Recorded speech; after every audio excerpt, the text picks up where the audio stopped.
Hello and welcome to another edition of Mailbag.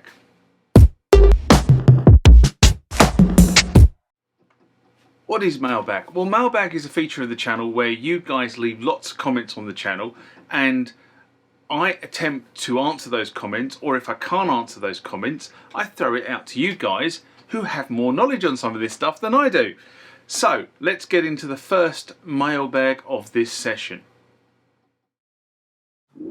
Remember, like, comment, subscribe to the channel. Go over to Instagram and follow me there. Go over to Facebook, follow me there. That's where the normal notices are. And consider becoming a Patreon.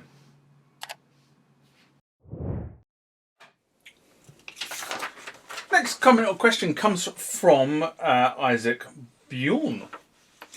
In response to the Roland MX-1 USB ports video I did in January 2019. And Isaac writes, amazing value this channel. So here's my problem. I have an MX-1. I use it, it's great. However, there's always a however with the MX-1. I want to use the Boutique JU-01A with USB port 3 at least. But I get no audio. No signal in the fader on the MX-1 nor the DAW. I see no signal in the USB channel, only 18 inputs and outputs. The audio plays on the Boutique speakers when I connect by USB port to port 3 on the MX-1. Very strange. Also in system preferences in the panel in Ableton, those remote track MIDI ports, etc. I ticked all of them. It doesn't seem to show the USB in the channel selection in the other track. Only the 18 channels, but not actually the USB word. I looked on other tutorial. People seem to actually find the channel with USB word as input and selects to the signal, and there in the audio track in Ableton. I think I'm doing something wrong. It's way too much to understand. I'd be very grateful if I can sort this out. Thanks. There's also the whole effects on the MX-1 doesn't respond when moving those knobs and clicking any of those effects. But let's start with the audio USB. That's the most important thing. Thanks, Isaac from Glasgow.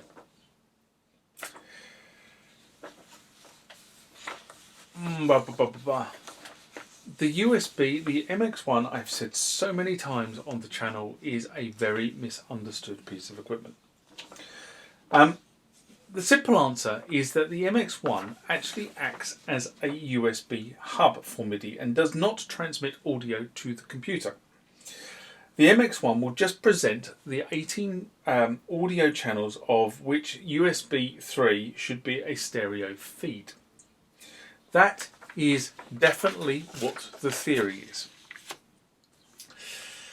Now, many people have said, I don't understand why I'm connecting this Roland thing through my MX-1 and I'm not getting it work the way I think it should be working. The first thing you have to remember is that because it's acting as a USB hub, it's transmitting the USB from the device to the computer. And therefore, the computer should be receiving the USB data from the device. Now, the first question that I kind of have to ask is, have you got the driver installed for the Roland JU-01A? And the reason I ask that is because without the driver being installed, the computer will not recognise the USB stream from the device. Even though you think you've got it plugged into the MX-1 is doing nothing for you. It's the computer that is trying to determine whether it's connected or not, and if it hasn't got the right driver, guess what? It can't see it. It's as simple as that. And this is the problem with a lot of the Roland gear, is that a lot of Roland gear is not class compliant. So if you don't have the drivers loaded on your computer, your computer will not see the device and it will not work properly if it works at all. So to confirm whether the computer is actually set up correctly, what you need to do is plug the device, bypass the MX-1 and plug your device directly into your computer.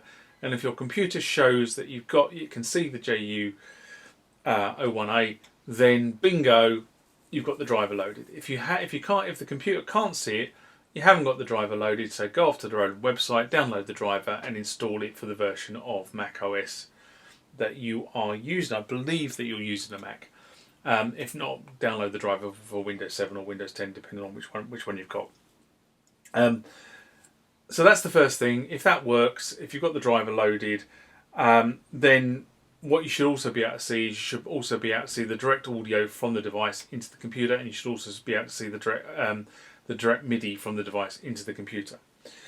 If not, the issue is with the computer, not with your device, and the driver could be disabled. So when you try to load the driver, especially on the Mac, did you go through the security protocol of enabling the author? Otherwise, definitely on Mac OS, it will block the author, and it doesn't matter what you do, any other piece of software from that author you load, guess what? They'll all be blocked. You have to and the way around it is you've got to uninstall the whole thing and then start again. Definitely this would be my starting point to diagnose what's going on here. Now, the other side of this is I'm putting it on the USB on track 3 of the USB implementation of the MX-1, and it's not being managed by the MX-1. Well, this is really quite hit and miss, and I have to be honest and say, now my boutiques tend to work, but I don't think they should. But I'm not sure that is the correct thing, if that makes any sense. So it is kind of really hit and miss. The boutiques are not listed on the list of compatible devices with the MX-1 with the latest firmware. So whether they work or not, I think is down to how the boutique has been programmed. And I think there are subtle differences between some of the boutiques. I think some of the earlier ones, the answer is no. Some of the later ones, the answer is yes. But I can't give you a definitive statement because I've never actually sat down and tried to work it out.